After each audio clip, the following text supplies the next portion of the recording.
आज की कहानी। एक सुबह झाड़ू ने देखा एक चमकदार मशीन घर के अंदर आ रहा है। ये कौन है? क्या ये मेरी जगह लेने आया है?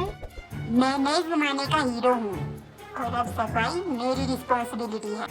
देखना, तुम्हारे बगैर भी मैं सब कुछ साफ कर सकता ओके, हूँ। Challenge accept, dust master. मैं सही सफाई करता हूँ, तुम सिर्फ एक मशीन हो। मैं पूरा घर चमकाने वाला झाड़ू हूँ। स्टॉप करो, तुम दोनों ही जरूरी हो। सफाई टीम बनकर की जाती है, लड़ाई से नहीं। देख रहे हो घर कितना चमक रहा है? बोला था ना, सफाई टीम बनकर की है, लड़ाई से नहीं। और इस तरह झाड़ू और वैक्यूम क्लीनर बन गए एक जबरदस्त टीम।